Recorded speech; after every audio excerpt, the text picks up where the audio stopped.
guys, so it's time for our second Cooking with Michael. And because it's October, we're going to be doing a series of Halloween things. So the next two Cooking with Michaels are going to be treats, but kind of trick or treats. Tonight we're doing a trick cookie. So stay tuned if you want to know what that means. We are measuring the flour, baking soda, and salt in the small bowl first. So how much flour do we need? Alright, we need 2.5 cups of all-purpose flour. We have a 1 cup spoon here. Now, take a knife. Knives are somehow part of a cookie recipe. They cannot see what you're doing.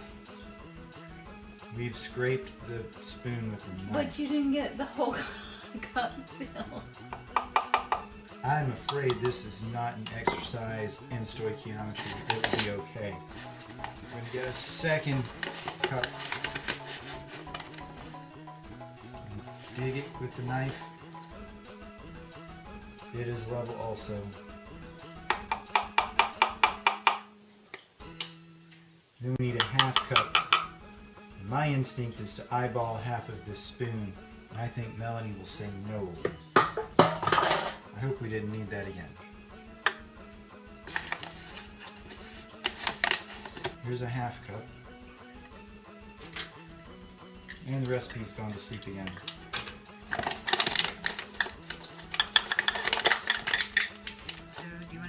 Soda and all the salt. I suppose. So we need 1 teaspoon of baking soda. And a 1/2 teaspoon of salt.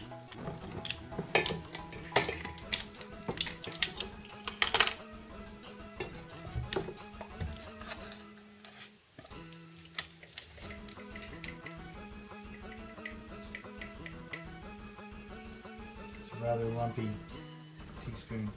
I think it'll be alright.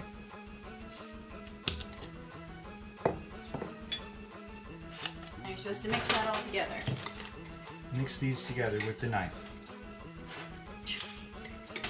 I guess. Be careful, children. Do not play with knives. Get your parents' permission. Get your parents' help if you are younger and doing this, especially since it includes a knife, even if it's a butter knife in the oven. You get the big bowl, or this video is going to be 3 hours long.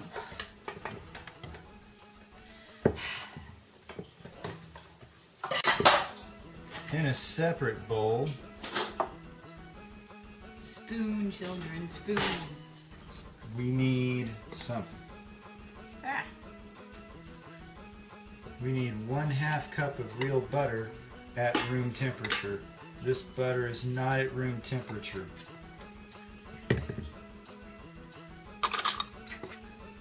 At some time in the past, people were fooled into thinking you needed to put your butter in the refrigerator. This is not true. Butter is fine at room temperature when being stored that way. And then you don't have to come up with elaborate tricks for melting your butter. A sensible approach has been voted against in our house. So we have cold butter that, reading ahead, I am supposed to beat until creamy. With the shortening, which we forgot to get out.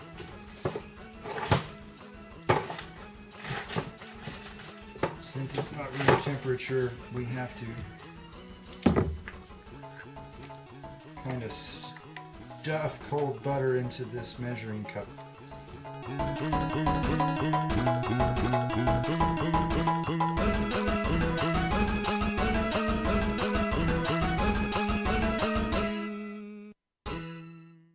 Pretty close.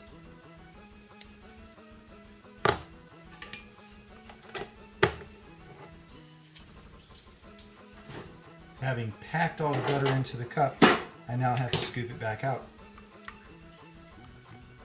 Makes a lovely sound. A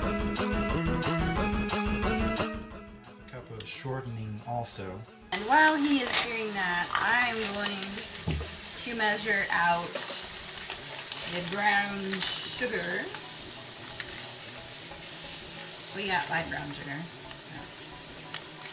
And we need 1.5 cups firmly packed.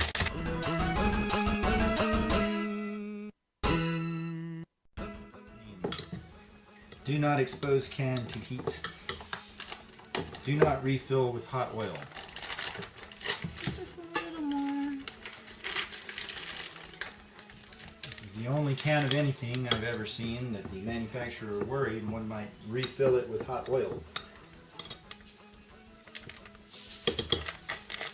And we have 1.5 cups of tightly packed sugar.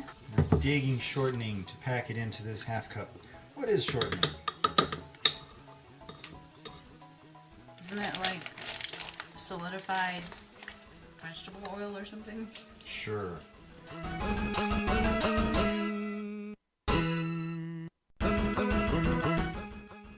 That looks like about half a cup.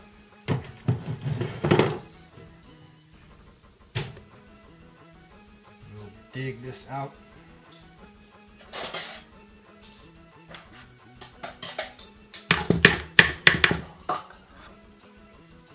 Great difficulty. It's sticky. So here is butter and shortening. And the shortening is actually a little harder than the butter as they both come to room temperature. The shortening was not refrigerated, but the butter was. So our instructions, which are to beat until creamy.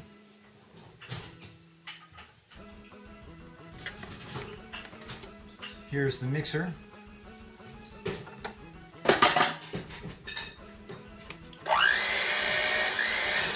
I think beat is kind of a slow mix.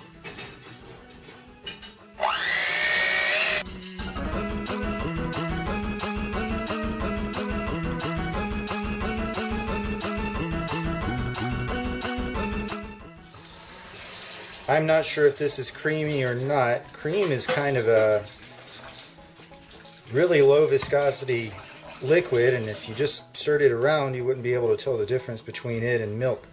So is that creamy? I don't know. But it is well mixed. 2 large eggs. We're going to put them in a bowl because we're paranoid about eating eggshells, even though eggshells are delicious. They're not. They're crunchy.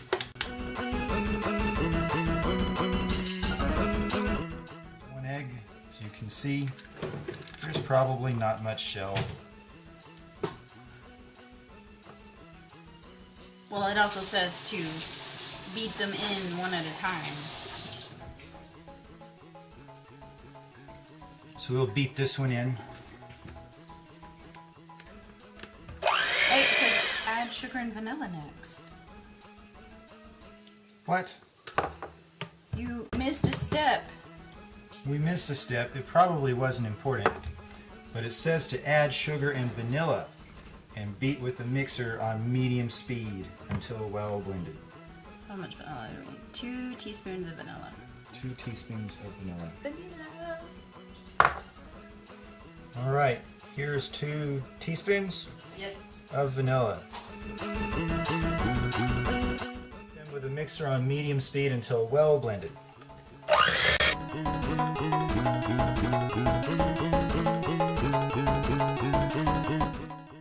So that's probably well blended. 1 egg at a time, mixing well. There's your egg. More egg.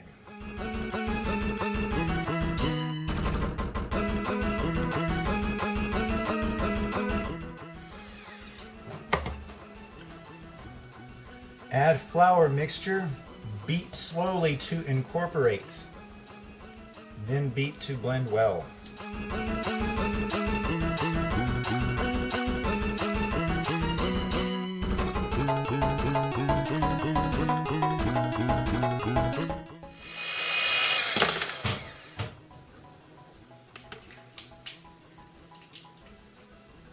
This looks pretty well mixed. Yes, the next step is stir in chips and nuts. We're not using nuts. Wow. So we're going to use the whole thing. A lot of peanut butter chips. We need a spoon for this. See how thick this is. I chose a spoon at random. There may be an appropriate spoon for this application.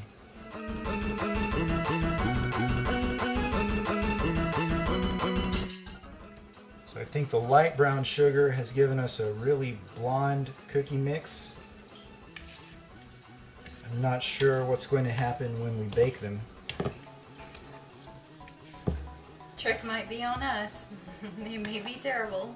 So this is essentially done at this point.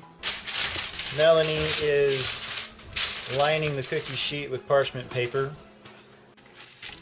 Here comes the trick of our trick-or-treat cookies. Alright, so our secret ingredient is cookies. After all this, you just buy cookies and put them on the sheet, and people say, wow, it's amazing that these taste just like an unnamed chocolate sandwich cookie.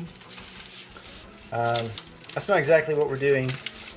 We actually first saw pictures of this on Reddit, and these are essentially a stealth cookie. There may be a nicer way to do this, but I'm just going to kind of coat it by hand. The trick is to try to get chocolate chip cookie all the way around the chocolate sandwich cookie. Or in our case, peanut butter cookies around the chocolate sandwich cookie. So if you're having bad luck with this, as I am, it might be useful to try to put some flour on your hands, maybe? Yeah. I don't really know. Another trick we could try is we could They're supposed to be at least 2 inches apart. put a plop on the paper and then smash the chocolate sandwich cookie in, and we'll just kind of cover it like this.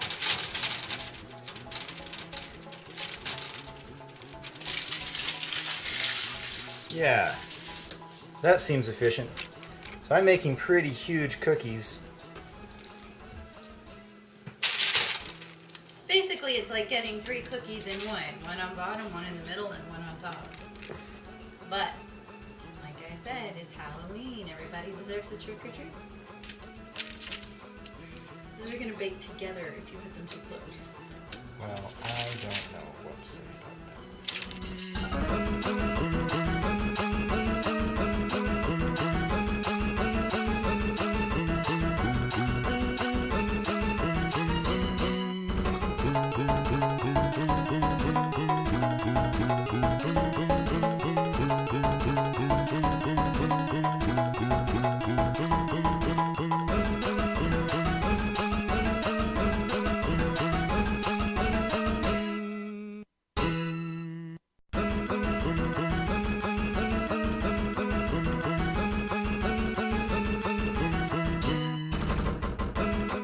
Pop them in the oven for 10 minutes. 10. Yeah, that kind of fits. It's the best part of making cookies. Beware of raw eggs. Eat them at your own risk. We sort of ended up with cookie cake because Mr. here didn't listen when I said those have to be 2 inches apart. So show him what you ended up with, Michael. Alright, so these expanded a little bit in cooking.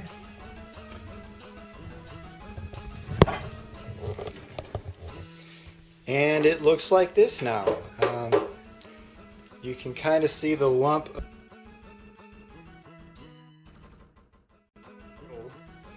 and how much they expanded. It's okay, we can cut them apart. Here's our other little triple cookie. But yeah, essentially you were supposed to, in addition to having them 2 inches apart, use a 2 tablespoon lump of cookie. Clearly that wasn't going to cover the chocolate sandwich cookie, and we used more than that, which is why we have a jumbo cookie. And yeah, the spacing probably should have been more like 3 inches for what we were making. Even so, I suspect they're going to be pretty good. So let's cut them apart. Last step, we'll cut these. No, the last step's going to be a taste test later. So you can see it did at least make a cohesive cookie, and you can pick this up and put it in your mouth and eat it. So we get points for that.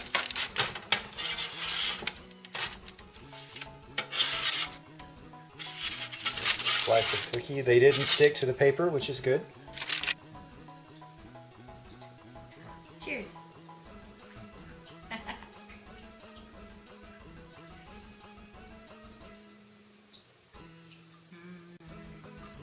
after all that, it's still a milkless chocolate sandwich cookie.